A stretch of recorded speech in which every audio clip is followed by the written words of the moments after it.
Liderazgo. El poder de la inteligencia emocional. Daniel Goleman. Traducción de Carlos Mayor. Una sinergia sorprendente. Recuerdo que, justo antes de que se publicara La inteligencia emocional, se me ocurrió que, si un día oía casualmente una conversación en la que dos desconocidos mencionaran las palabras inteligencia emocional, y los dos comprendieran su significado, habría logrado el objetivo de aumentar la difusión de ese concepto. Ni me imaginaba lo mucho que iban a cambiar las cosas. El término inteligencia emocional, o IE, ha acabado siendo omnipresente. Ha aparecido en contextos tan insólitos como las tiras cómicas Dilbert y Zippy de Pinhead, así como en los chistes de Rorschach. En The New Yorker. He visto cajas de juguetes que prometen estimular la IE de los niños, y en los anuncios por palabras de periódicos y revistas en los que se busca pareja a veces se proclama a bombo y platillo. En una ocasión me topé con una frasecita sobre la IE impresa en un frasco de champú de una habitación de hotel. Quizá la mayor sorpresa que me he llevado ha sido la repercusión de la IE en el mundo empresarial. La revista Harvard Business Review afirmó que se trataba de una idea pionera que ha roto paradigmas, y que era uno de los conceptos empresariales más influyentes de la década. Durante los 10 años posteriores a la aparición de la inteligencia emocional, en 1995, proliferaron sus aplicaciones en el entorno laboral, en especial en la criba, la selección y el desarrollo del liderazgo. Y junto a ese creciente interés surgió un pequeño sector de consultores y coaches que en algunos casos anunciaban sus servicios con afirmaciones que iban mucho más allá de los datos contrastados. Para poner las cosas en su sitio, escribí una nueva introducción para la edición conmemorativa del 10º aniversario de la inteligencia emocional. Por entonces se había producido entre determinados psicólogos académicos una reacción comprensible en contra del concepto de la IE, y de las promesas exageradas que se hacían en su nombre.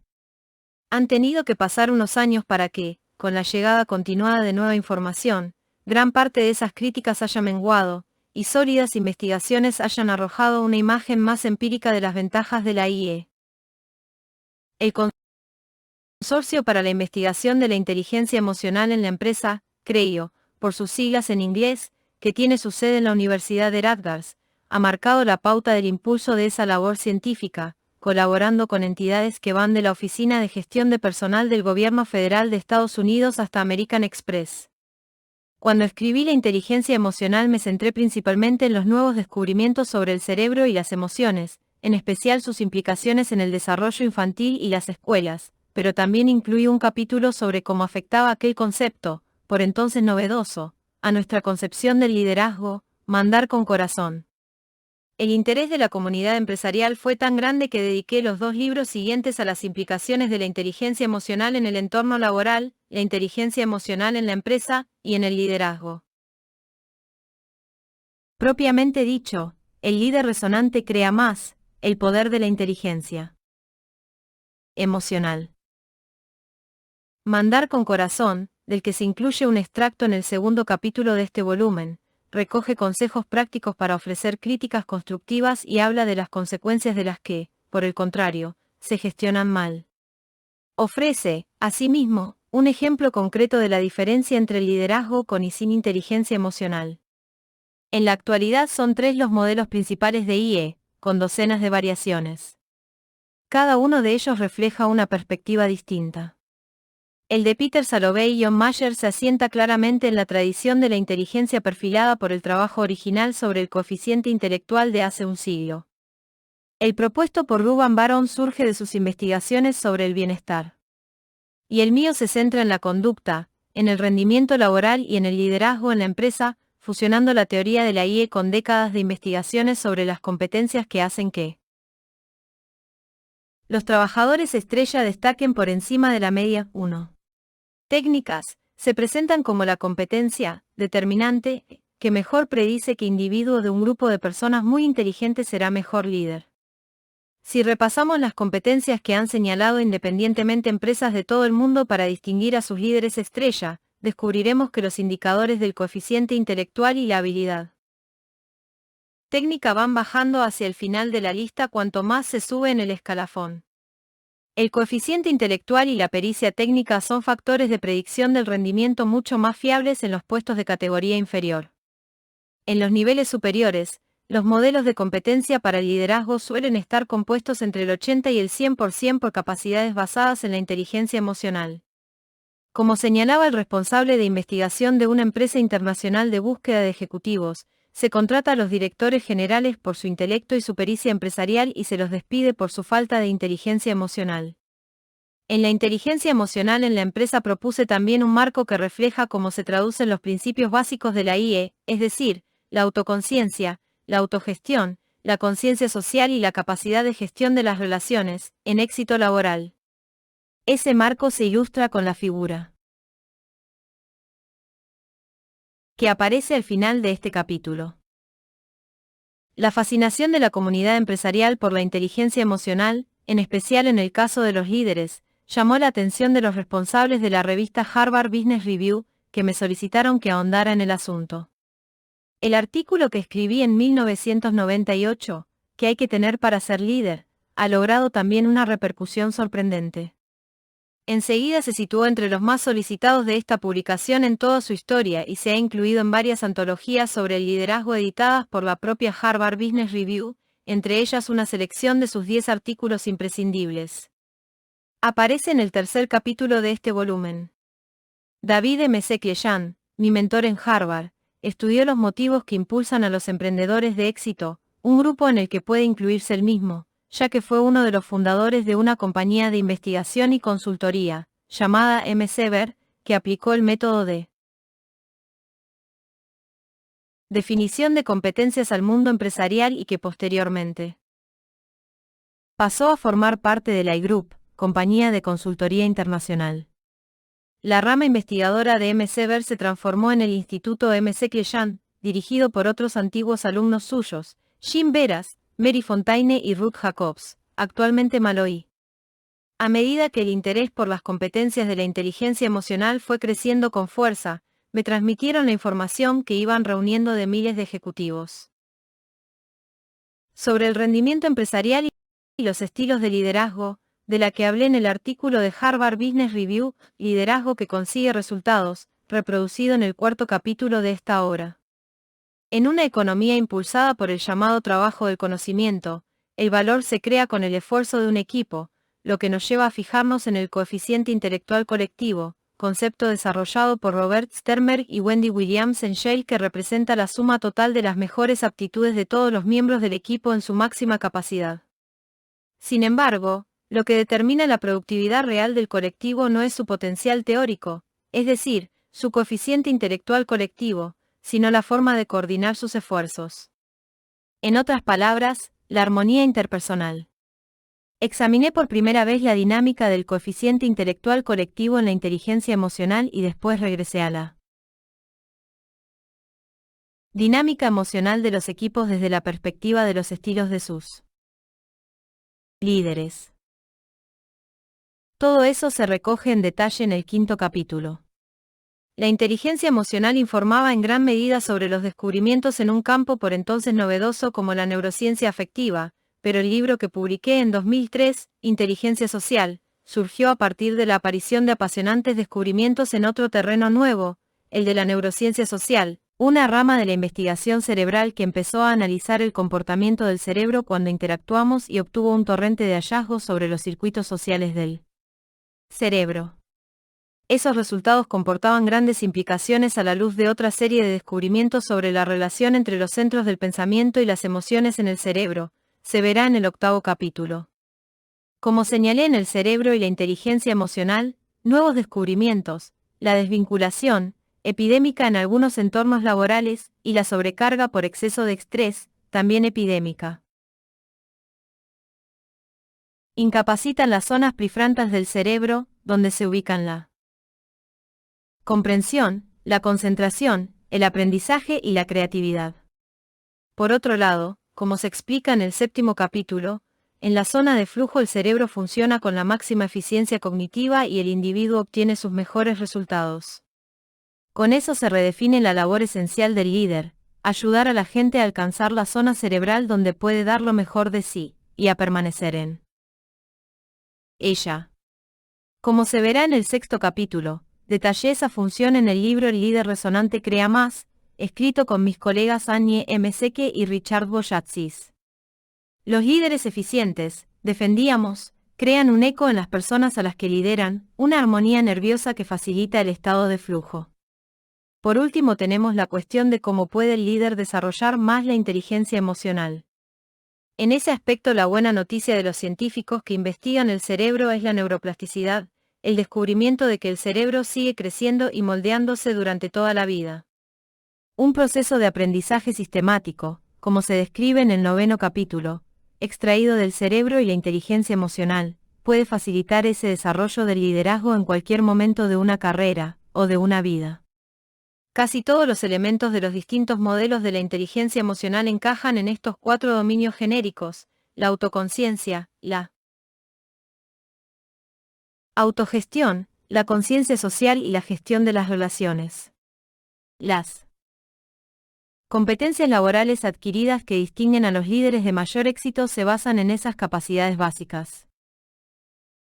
Si bien la inteligencia emocional determina el potencial de aprendizaje de los principios básicos del autodominio, por ejemplo, la competencia emocional nos muestra que parte de ese potencial hemos dominado, de modo que se traduzca en capacidades laborales. Dominar una competencia emocional como la atención al cliente o el trabajo en equipo requiere un dominio subyacente de principios básicos de la IE como la conciencia social y la gestión de las relaciones.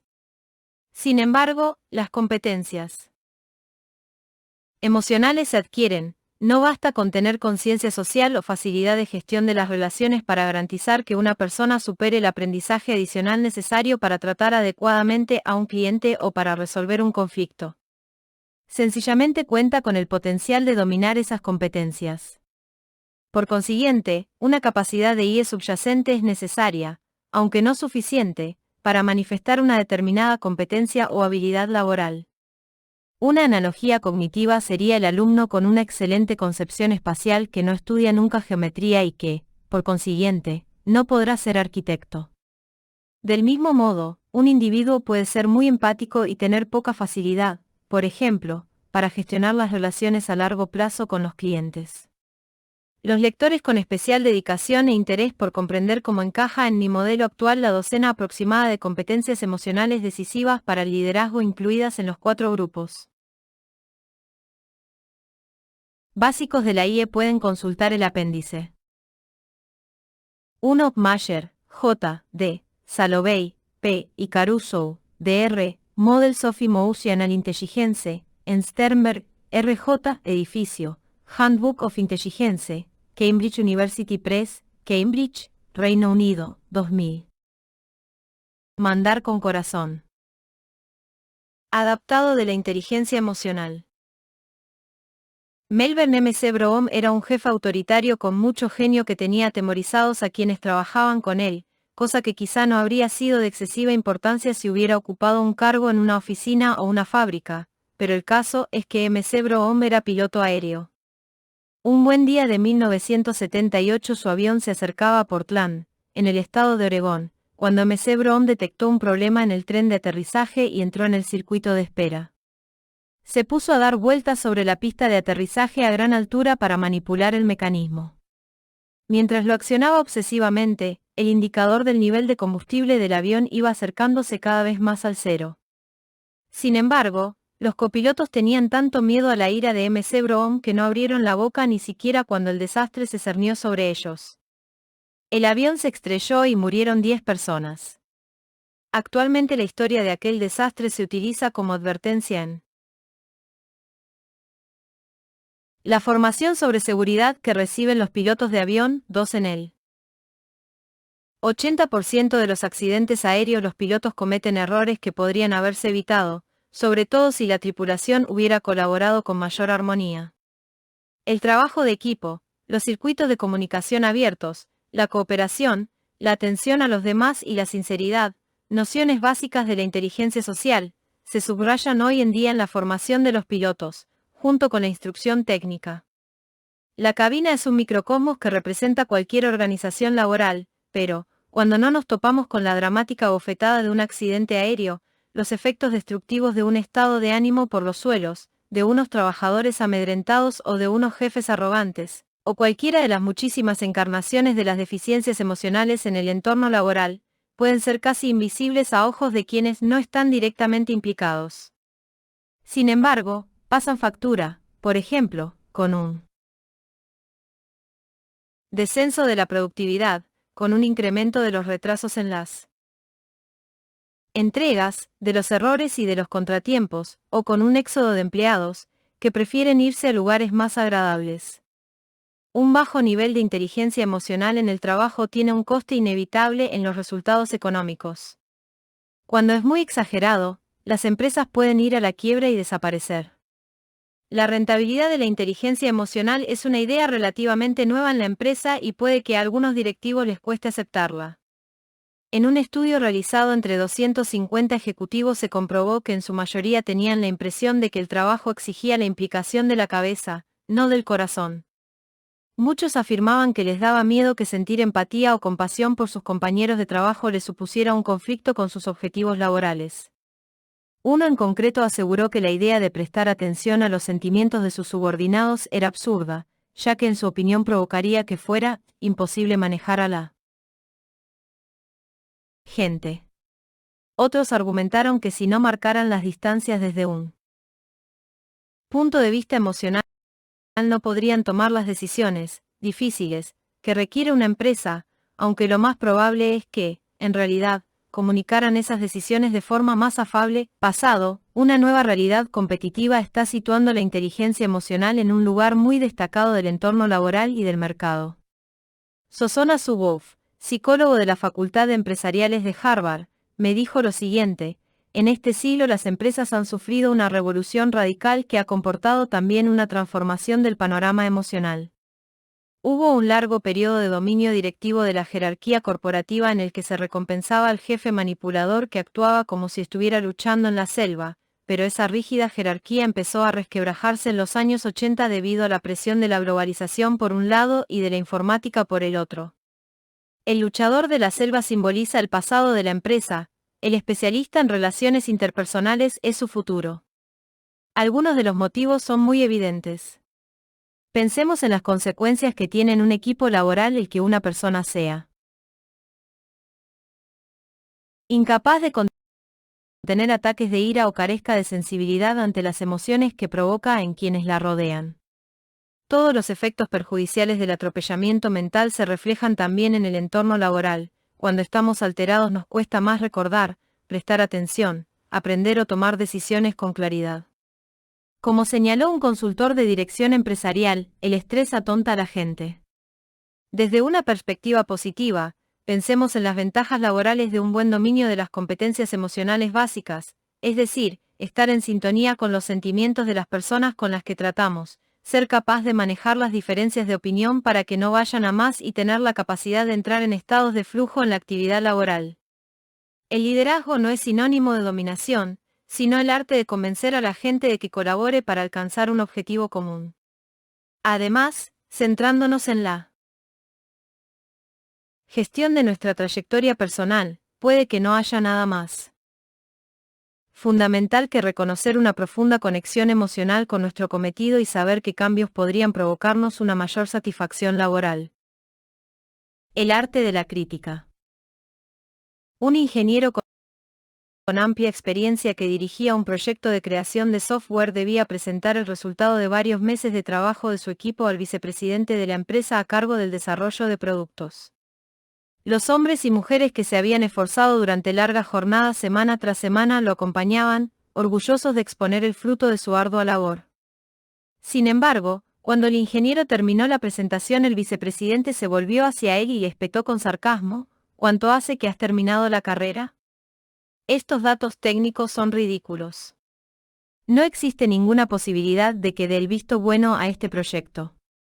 El ingeniero, completamente hundido y avergonzado, permaneció en silencio durante el resto de la reunión, entristecido. Los miembros de su equipo hicieron unas cuantas observaciones poco entusiastas, en algún caso hostiles, en defensa de su labor. Entonces llamaron al vicepresidente, que tuvo que ausentarse, y la sesión terminó bruscamente, con un pozo de Amargura e ira entre los presentes. El ingeniero pasó las 2 semanas siguientes obsesionado por los comentarios del vicepresidente. Desanimado y deprimido, estaba convencido de que jamás volvería a recibir ningún otro encargo de importancia en aquella empresa y se planteaba despedirse, aunque le gustaba trabajar allí. Finalmente fue a ver al vicepresidente y le mencionó la reunión, sus críticas y el efecto desmoralizador que habían tenido. A continuación le hizo una pregunta que formuló con mucho cuidado: no acabo de comprender lo que esperaba conseguir. Supongo que no pretendía únicamente humillarme. ¿Tenía algún otro objetivo? El vicepresidente se quedó de piedra. No tenía ni idea de que aquellas palabras, que había dicho sin pensar, hubieran sido tan demoledoras. En realidad, le parecía que el proyecto prometía, aunque había que modificar algunas cosas, no había tenido en absoluto la intención de descartarlo como algo completamente inservible. Aseguró que, sencillamente, no se había